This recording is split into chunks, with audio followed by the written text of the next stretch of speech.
Oui, c'est-à-dire que là, par rapport à eux, effectivement, on n'est pas embêté pour compter les essais, mais en revanche, pour les pénalités et les drops, on est assez performant. Fabien a repéré deux petites stats pour illustrer la première mi-temps. Ouais, tout simplement la stat de l'occupation, hein, pour voir que, mais bizarrement, c'est les Toulonnais qui occupent le terrain du Stade français, mais côté du Stade français, il y a Lionel Boxis, et que Lionel Boxis, justement, quand une faute est commise, il est capable de buter, même depuis son camp. Et c'est ce qui a meublé le score, évidemment. Alors on voit aussi que, évidemment, comme on le mettait en lumière en première mi-temps, les Stades français avancent, donc provoquent les fautes des Toulonnais. Les Toulonnais ont fait presque 2 fois plus de fautes que les Parisiens. Voilà ce qui explique l'avance au score des Parisiens. Merci Monsieur Pelouse pour cette analyse qui nous amène pile poil au coup d'envoi de la seconde période. 6 points d'avance pour le Stade français de Lionel Boxis qui vient de botter ce renvoi avec la pression immédiate d'Olive Phillips sur les Toulonnais. Il y a eu 3 changements à Toulon, je vous le dirai dans un petit arrêt de jeu. Avec plaisir, Dagui.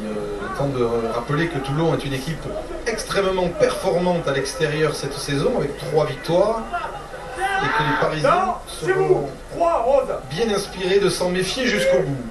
Njak Wilkinson, arrêtez-vous! jeu au pied de Johnny Wilkinson qui va atterrir dans les bras de Sergio Parissé, impeccablement placé, Chandel, le capitaine Parissé.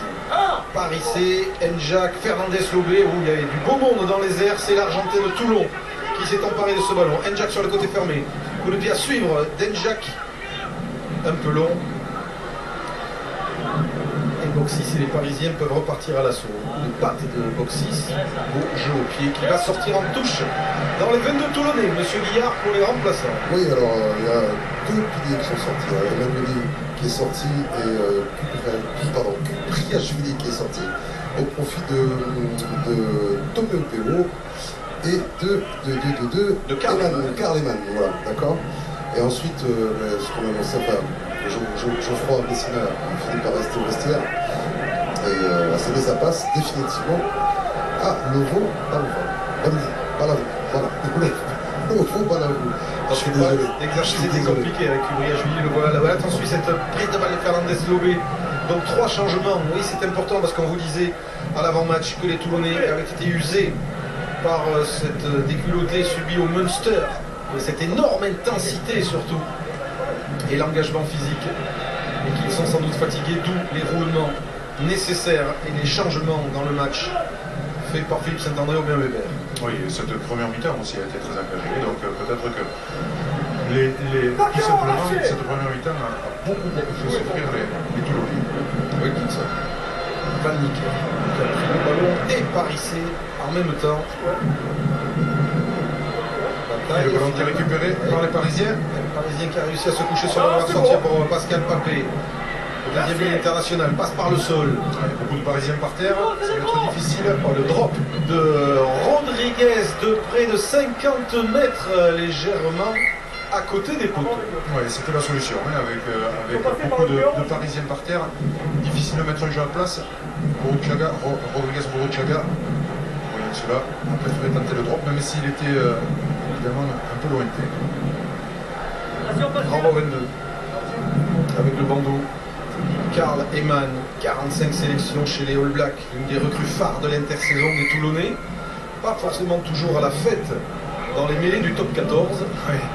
Il a du mal avec les mêlées françaises qui sont plus roublardes, je dirais, que les mêlées anglaises qui connaissaient depuis 30 ans, ou les mêlées hollandaises. En fait, c'est un bon coaching. Kupriashvili, un des meilleurs spécialistes qui sort, Eman qui rentre. De toute façon, quand on a 2 joueurs de valeur, c'est toujours un bon coaching. Ouais, là, c'est le cas. Southwell pour le Stade français, qui fait la course en tête dans ce match. La chandelle un peu longue peut-être. Non, elle retombe bien devant les 22. Pas l'arrêt de volée possible pour Fernandez Lobé. Pris par son vis-à-vis Parissé. Njak sur le fermé. Il y a peut-être un coup à jouer avec Lamont, avec Smith maintenant. George Smith bien plaqué par Burban. Et toujours ces problèmes de sortie un petit peu retardés. Wilkinson avec Wolf qui cherche et trouve l'intervalle dans la défense parisienne. Rudy Wolf manque un chouïa de soutien. Le voilà, Van Niekerk. Contepomi maintenant. Contepomi face à 3-4 défenseurs du Stade français. Réussit à relever ce ballon pour Rudy Wolf. Plaqué par Askel. Première belle offensive des Toulonnais dans ce match avec Njak, Wilkinson. Wilkinson temporise un peu. Ballon perdu au contact par Sénécal et le contre parisien mené par Arias. Croise avec Phillips. Phillips n'échappe pas à Sanson. Et l'avantage en cours pour les Parisiens. Mais vous le faites qui a trouvé la faille dans la défense parisienne. C'est la première fois, me semble-t-il, de la partie que les Toulonnais trouvent la faille. Et ensuite, ça joue bien, ça se fait des passes. On réussit à conserver le ballon en bout de ligne. Parce que les Toulonnais sont capables de prendre en défaut cette défense du Stade français. Et sur de côté Toulonnais, il y a quand même des individualités. Après la ralenti, je suis avec Copain Oula. Allez, la gueule, on y va.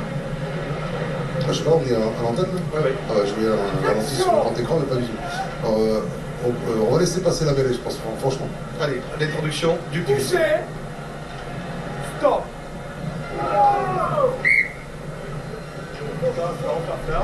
Ok. Faut vous régler les deux. Changement de Les deux première vont ligne, relever. donc il faut trouver les petits réglages pour toucher. Friction. Ça va être réglé normalement dès la deuxième mêlée.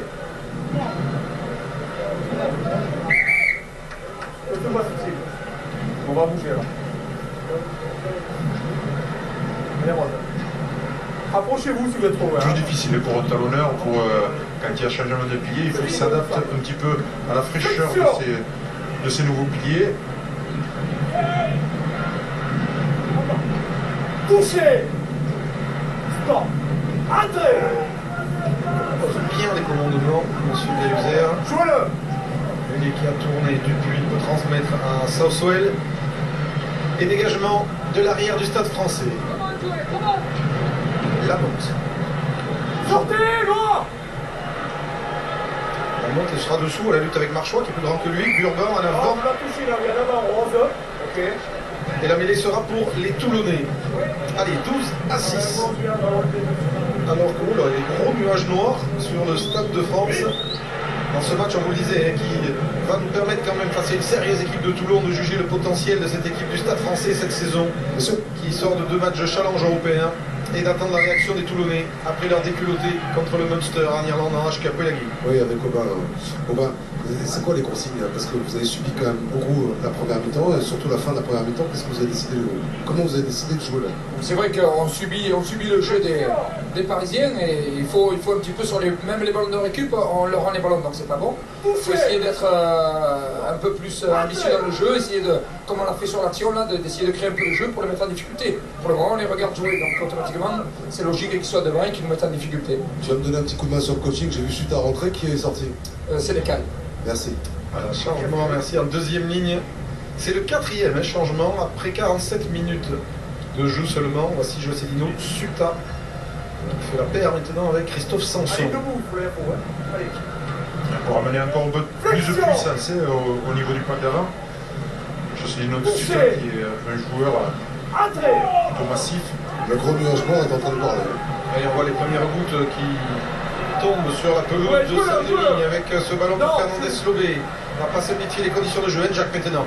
Coup de pied d'Njak qui va aller trouver la touche dans les 22 parisiens. Sanson ne pourra pas la jouer vite. C'est de la grêle, monsieur. C'est L'énorme averse de grêle que l'on pressentait qui s'abat sur les joueurs et sur le public du Stade de France. Et sur la grille. Quand on dit que c'est la grêle qui tombe en rugby, ce ne sont pas forcément des conditions météo dont on parle d'ailleurs dans le jargon. On parle plutôt de... Il y a longtemps ça, il y a longtemps. Et encore un changement toulonnais. Oui, changement de talonneur, Sébastien.